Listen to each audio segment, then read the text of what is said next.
There are career goals, couple goals, life goals. Then why can't we have carehood goals? Have you ever done twinning with your parents? Why not? Is it too uncool for your taste or sounds not too much of adult goals? Most of us human beings are a ball of pride. We take pride sometimes in the most trivial of things. For such of us, it is the act of survival. That pride often hurts us too, to an extent where we jump ball on the logic of things and cry like a toddler throwing tantrums. Bring that picture in mind. It is pretty annoying. Welcome to the third episode of Carehood. Among many of such branches of pride, where we take seat in the act of making or taking decisions, in my middle school days, when the class teacher went on a break, she would appoint one student who'd be a class monitor to take care of the students during her brief absence.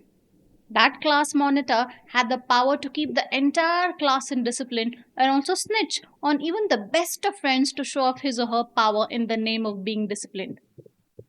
I'm Hema, and you have arrived at the Hema logic. That act of taking decisions comes with a power.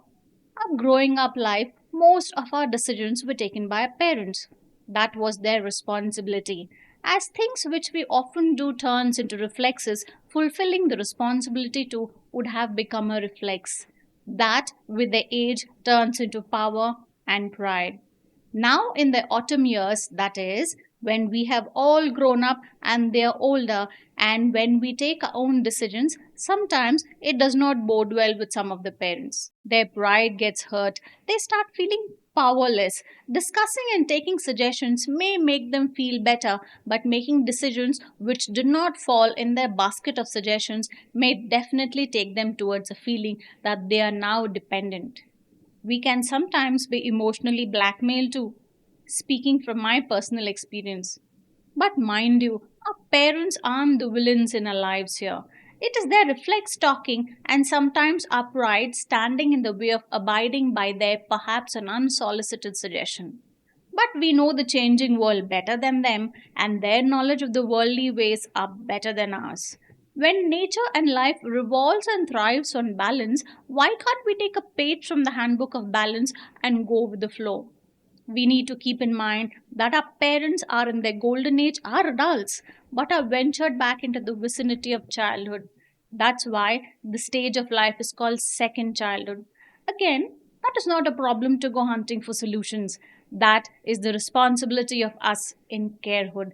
And it is not an easy task. The burden of the outcome while making some important decisions of our lives are ours to take. And some of us may not want to regret it. Decision making is like a two faced mirror in such scenarios. We will be making decisions for us, for our parents, and the most important decision we have to make is to own up to making our own decisions. Among this cluster of responsibilities, that major decision we have to make is to take care of the emotional needs of our parents in their golden age while still following our hearts and the right course of action. Nobody said life serves thornless roses on a plate. Following a balance here helps us to have our own life to take care of, and not all suggestions, irrespective of whom it comes from, may be the right one for us. Discussing with our parents in such matters may prove helpful, and also assuring them that they need to take pride in us and their upbringing, that we promptly learn the act of taking right decisions from them the way they taught us. That communication may help them regain their self importance. If parenthood is a challenge, so is carehood. We have to take care of our lives and theirs without losing our heart and theirs too. Ponder on this. I will be back to talk on carehood again.